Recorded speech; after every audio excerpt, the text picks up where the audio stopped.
বিপদসীমার উপর দিয়ে বইছে ব্রাহ্মণী নদীর জল। নদীর জল ঢুকে প্লাবিত পূর্ব বর্ধমানের কাটোয়া 2 ব্লকের করুই, পলসোনা, শ্রীবাটি ও সিঙ্গি গ্রাম পঞ্চায়েতের বিস্তীর্ণ এলাকা।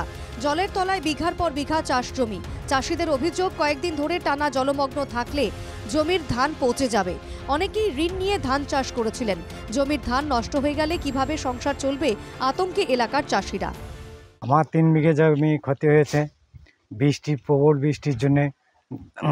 আর তোমার তো নদী ফেঁপে উঠে জল কাটছে না। আমরা করেছিলাম, কিন্তু এই হঠাৎ বৃষ্টি আর ওই বোমানি জল উপচিয়ে আমাদের জমি সব ডুবে গেছে। আমাদের এখন মরা ছাড়া কোনো গতি নেই, কারণ আমরা সব ধার করে করে জমিতে চাষ দিয়েছি, সার, তারপর লেবার এইসব করেছি। তো এখন আমাদের হাত একবার শূন্য হয়ে গেছে। সরকারি শস্য বীমা স্কিমের মাধ্যমে ক্ষতিগ্রস্ত কৃষকদের পাশে থাকার আশ্বাস কাটোয়া 2 পঞ্চায়েত সমিতির সহসভাপতির। প্রায় 6000 বিঘের কাছাকাছি ধানের জমি এখন জলের তলায়। মানুষ আসছে, এখানে যেখানে বীজের প্রয়োজন রয়েছে সেগুলো আবার যাতে বীজ সরবরাহ করে চাষিদের পাশে দাঁড়ানো যায়, সেটা আমরা চেষ্টা করব। ব্রাহ্মণী নদীর নাব্যতা কমে যাওয়ায় প্রতি বছর প্লাবিত হয় কাটোয়ার বিস্তীর্ণ এলাকা। কবে প্রশাসনের তরফে শুরু হবে নদী সংস্কারের কাজ, স্থায়ী সমাধানের আশায় দিন গুনছেন কাটোয়ার বাসিন্দারা।